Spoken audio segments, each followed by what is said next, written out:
Assalamualaikum dan salam sejahtera. Terima kasih kerana memilih channel ini. Sila pertimbangkan untuk tekan butang subscribe, like, komen dan share. Serta aktifkan lonceng notifikasi anda agar tidak ketinggalan dengan video-video terbaru dari channel ini. Teruja negara Islam di awal 80-an semasa sekolah-sekolah dulu. Abang Mat Sabu jadi contoh hentaman. Sebenarnya Syiah memang ada pengaruh, PAS memang terpengaruh dengan Syiah dalam menubuhkan kepimpinan ulama. Ada, dalam buku ni ada sebut. Dalam tesis ni ada sebut. Memang ada pengaruh. Ana secara peribadi, masa AJK dan ulama dulu, kita berkawan dengan ramai orang-orang lama. Antaranya orang lama ni adalah Pak Subki Latif. Pak Subki Latif. Ana bersembang lah. Ingat masa tu pemilihan PAS.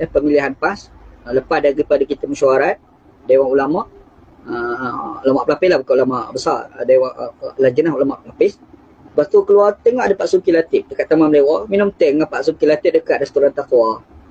Jadi banyaklah perbualan Ana dengan Pak Subki pada masa tu. Ana ada rakam tu, tanpa Pak Subki perasan, Allahyarham dia tak perasan. Ana rakam masa tu. Sebab masa tu Ana ada rajin nak bawa recorder. Jadi dia cakap masa ni benda penting ni, benda sejarah Ana rakam. Jadi Ana tanyalah beberapa soalan pada Pak Subki. Antara soalan Ana kata, apa pandangan Pak Subki terhadap Khalid Samad? Masa tu. Sebab masa tu PAS ada polemik ulama dan profesional. Kita ingat balik masa zaman PAS tu.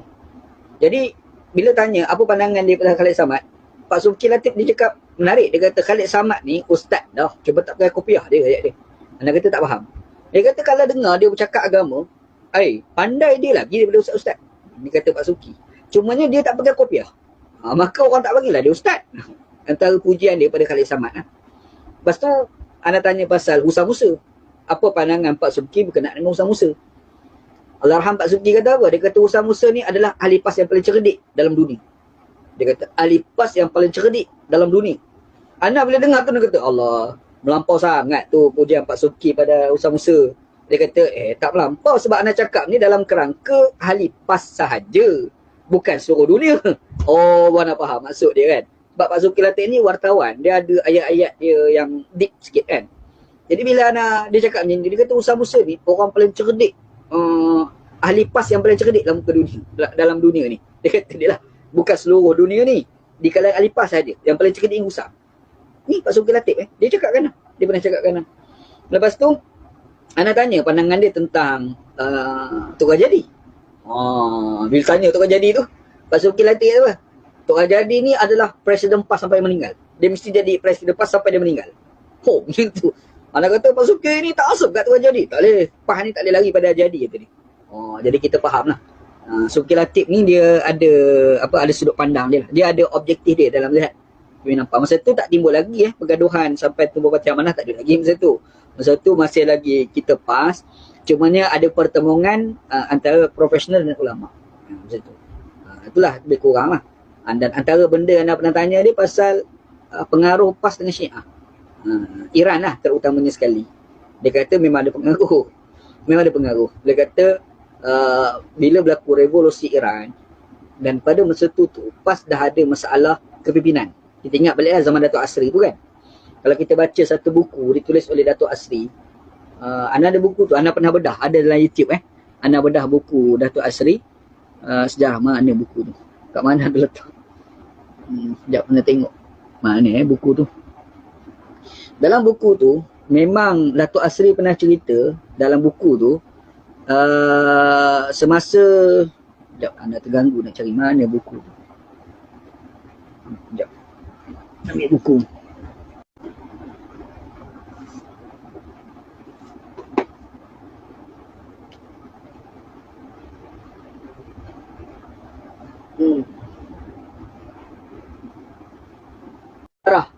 Semasa dia dijatuhkan, antara ungkapan yang diungkapkan oleh pimpinan-pimpinan pemuda pada masa itu untuk menjatuhkan Datuk Asri adalah Marakbar Asri. Marakbar Asri. Marakbar Asri ni bahasa Iran, bahasa Farsi. Maksudnya lah jatuhlah Asri. Jatuhlah Asri. Sebenarnya ungkapan Marakbar Asri itu adalah ungkapan dulu masa nak menjatuhkan Syah Iran. Dia kata Marakbar Iran, Syah Iran tu kan. Itu asas sejarah dia lah.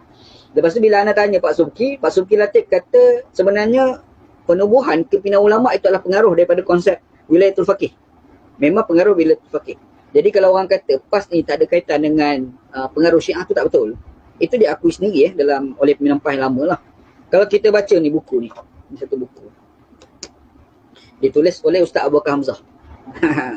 Ni jarang orang dapat ni buku ni. Ana simpan buku lama ni.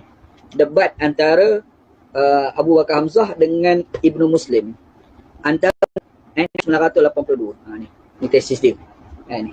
PAS dalam era kemudian ulama 1982. Start kat situ lah, start dia kan. Lepas tu dia absahkan tahun 1985. Sejarah ni ada tulis dalam tesis ni. Anda baca habis tesis ni. Jadi di situ kita nampak sejarah PAS dengan Syiah ni tidak boleh nafikan. Makanya masa tahun 1983 debat besar antara Abu Bakar Hamzah dengan Ibnu Muslim. Dan debat itu dibukukan oleh Ustaz Abu Bakar Hamzah. Ni buku dia kan. Jadi dalam buku ni antara Ustaz Abu Bakar Hamzah menariklah sebab masa tu kita anak tak ada lagi masa tu.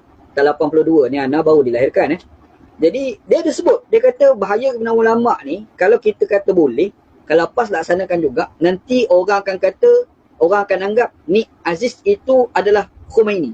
Kata dia lah. Buku ni. Dia sebut dalam buku ni. Kalau kita kata okey, kebenaran ulama ni kita laksanakan, nanti orang akan ta'asub kepada ni Aziz sehingga seperti mana orang Iran ta'asub kepada Khomeini. Dia sebut dalam buku ni. Tahun 83 Oh ni, Abu Bakar Hamzah hebat orang ni. Rupa-rupanya berlaku sungguh. Cumanya bukan kepada Tun Aziz tapi berlaku pada Tok Jadi. Berlaku macam tu. Jadi tiba-tiba kita kata tak ada pengaruh. Macam mana kata tak pengaruh? Ustaz Abu Bakar Hamzah kata dah ada pengaruh. Kebenaran ulama tu dengan Khomeini, dengan Wilayatul Faqih Iran lah gitu. Jadi kalau kata tak ada, tak betul. Memang ada pengaruh.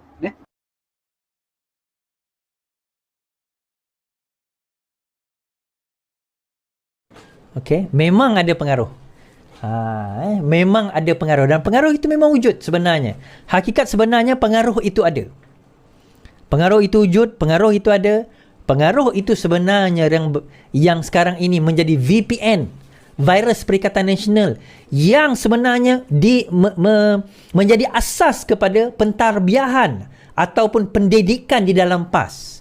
Cuma majoriti orang PAS dia tak tahu sebab itu takiyah Syiah.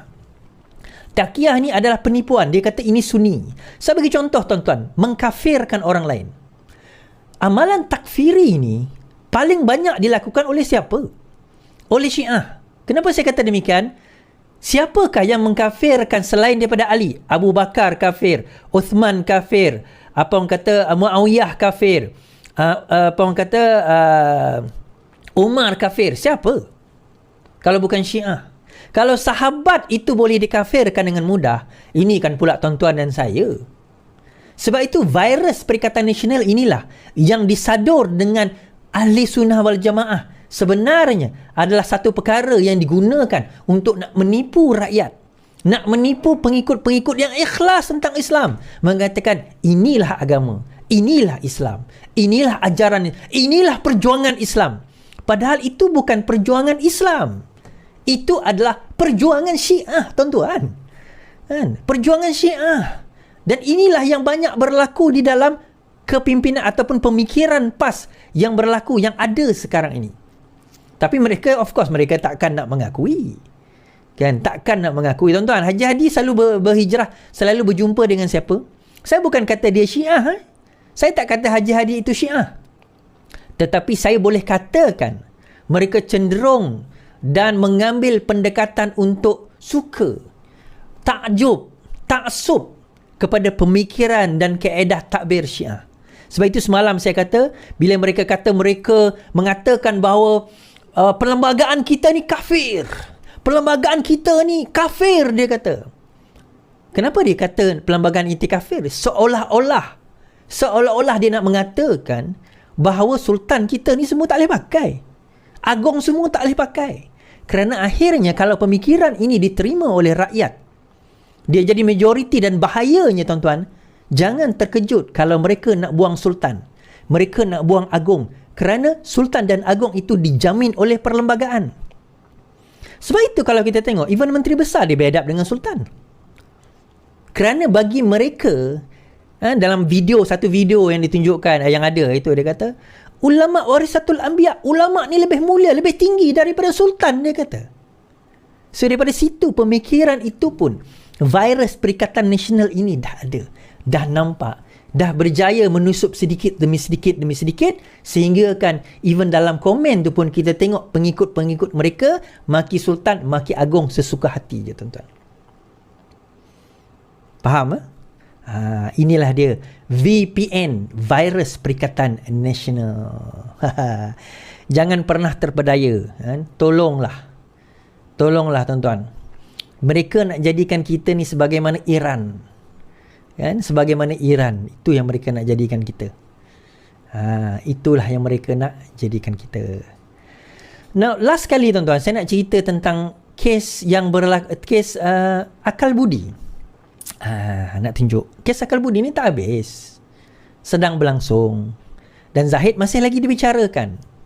Cuma ada orang persoalkan, kenapa kalau Zahid dibicarakan masih ada kes, kenapa dia menjadi timbalan Perdana Menteri? Tuan-tuan, dia dibicarakan, belum ditentukan bersalah atau tidak. Sebagaimana juga Muhyiddin Yassin, sebagaimana juga Wan Saiful Wan Jan sedang dibicarakan, belum mengatakan dia bersalah atau tidak. Jadi mereka masih lagi memegang jawatan-jawatan, termasuk jawatan ahli parlimen. Setelah mereka jatuh sabit kesalahan sehingga ke final Mahkamah Persekutuan, maka tentunya adalah penjara atau tidak, bersalah atau tidak. Maka di situ habis periwayatan mereka dalam memegang jawatan tersebut, maka boleh hilang jawatan.